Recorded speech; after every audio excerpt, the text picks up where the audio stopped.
Þetta var Kaffi Vest var mjög áhugavert vegna þess að ég legg það til í viðtali við Sölva Tryggvason að menn opni flóttamannabúðir nærri Kaffi Vest þannig að þetta fólk skynji hvað við að fást bara þannig að fá raunveruleika tenginguna. Því fylgja miklar áskoranir að fá flóttamannabúðir eins og gerist á Reykjanesi og ekki allt mjög fallegt þó að það sé verið að reyna að hjálpa fólki.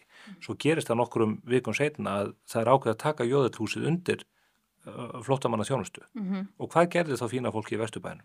Það kærði og kom í veg fyrir að það væri hægt að koma þessu fólki fyrir því þau vildu alls ekki fá þetta fólk að Kaffi Vest. Það mátti ekki gerast. Það er betra að halda þeim að kaffihúsunum í Reykjanesbæ. Já, þetta er svo mikil hræsni. Og hvað finnst þér ætti að gera eins og með fanga á Íslandi sem eru síbrotamenn jafnvel og eru í fangelsunum á Íslandi? Myndirðu vilja gera það sem að Trump er að gera?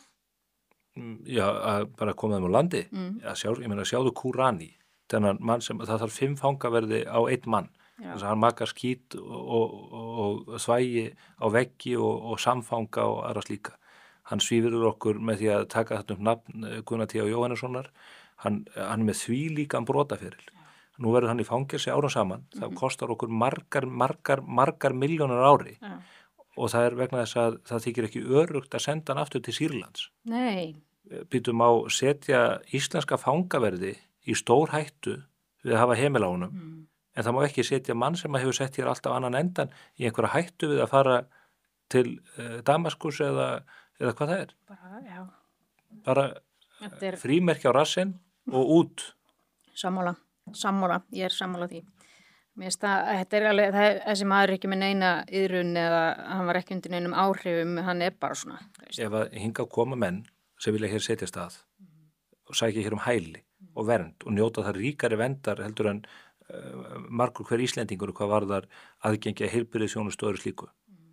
Ef að þessi menn brjóta svo af sér, þá eiga þeir ekki að njóta þessara réttinda og menn segja að það þurfa að vera mjög alvarlegi glæpir. Ég segi bara ef þú ert að koma sem flóttamaður og þig vantar skjól, þá er ekki til of mikils mælst að þú haldir það á mottunni og rænir ekki verslanir eða bergir fólk. En auðgir eða? Hvað það er, bara í þessu efni eigum við að vera með það sem kallar á góður íslensku zero tolerance, algjört. Veistu hvað það er mikill penningur sem fylgir hverjum einstaklingi eða svona? Nei, ég held að það sé mjög misjafnt og auðvitað er þetta fólk ofta að koma úr alveg hræðilegum aðstæðum, hefur ekki notið heilbrigðisþjónustu, tannlæknaþjónustu, það eru heyrnartæki, sálfræðiþjónustu, það eru þetta mat og húsaskjól sem þarf líka að vera af þeirri tegund að sómi sé að. Og þetta kostar pening og við hefum ekkert að veigra okkur við að taka á móti flóttamönnum eins og aðra þjóðir gera. En það er auðvitað líka margbúið að sanna það og sína að best er að hjálpa fólki sem næst heiminu sínum. Já. Sem næst þeirri menningu sem það býr við í grunninn og það vill bara svo til að Ísland er bara hálfgett flæðisker hér norður í Ballarhafi þannig að þetta er ekki aðstæður sem að er best að bjóða fólki upp á ekki nema þá út af efnagslegum styrk okkar og þar eigum við miklu frekar að flytja peningana út og nær fólkinu. Já. Mér finnst líka svo, þá kom einhverja tölur, ég man ekki hvað ég sá þetta, að það væri 40 og eitthvað konur í fangelsi á Íslandi 7 af þeim eru íslenskar. Já. Og ég hugsa alveg, bara, og hvað, eða veist, er bara, þá er þetta 40 kannski, ég held að það veri 47 eða eitthvað.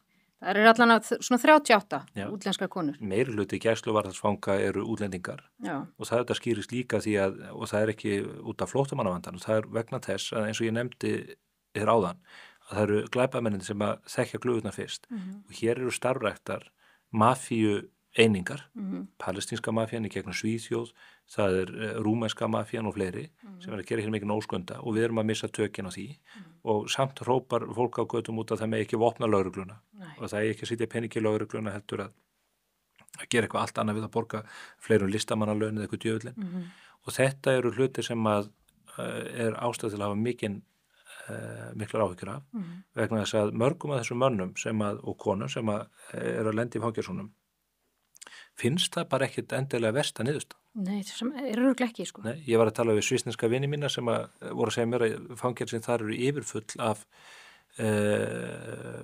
útlendingum, fólki frá austantjálsríkjónum, það kemur og það brýtur af sér sérstaklega á haustin til þess að vera viss að hafa gott húsaskjól og mat yfir vetur. Já. Og svo eru bara svissneski skattborgarar bara fullu að halda upp í þessu hóteli, sko. Hóteli virkar enda þannig að þú mátt ekki fara út á daginn eða kvöldin, sko. Þú verður að halda þig inn að vekja hótelsins. Allir viniðinir eru þarna. Það miklu skárra heldur en aðstæðuna sem að þessu fólki búið í ríkjum, gömlu ráðstjórnaríkjana eða í Afríku eða hvað það er. Já. Ég ætla ekki nefna neina nöfn, en lögreglumaður sem ég þekki, hann var á tímabili að vinna við það að fara með þeim, flytja það úr landi. Sem sagt, það eru þarna nokkur glæpagengi með erlendum. Það er það sem maður vill fá í burtu. Og hann var að vinna við þetta og þeir eru bara í flugvélinni, þá eru þeir að bera saman bækur sína hvað þeir náðu miklum peningum út úr Íslandi áður þeir voru teknir í burtu. Og svo er þetta bara svona eins og boðhlaup. Þegar þessi fyrir heim, þá kemur annar hingað. Þú veist, þetta er bara, Og þetta getur við skrúa fyrir vegna þess að eina leiðin inn í Ísland er í gegnum Keflavíkurflugvöll og við hefum bara að gera eins og Japanir og Bandaríkjamenn, við hefum bara að taka fingraför af 3 fingrum, við hefum að taka augskanna mönnum og það fer enginn inn í landið nema hann standist stífarkröfuna það að við vitum hver hann er og að þetta sé ekki maður sem er tengdur við glæpastarfsemi. Þess vegna þarf að efla heimild til lögreglunnar til að taka við gögnum erlendis frá Interpol og Europol og við þurfum að koma upp leyniþjónustu einingu innan lögreglunnar til að fást við þessi mál. Þannig að það sé líka hægt að fylgjast með þessu fólki þegar kemur inn í landið. Það er ekki hægt í dag. Þetta er stór hættulegt og það er ekkert alvöru þjóðríki sem að lætu bjóða sér upp á svona.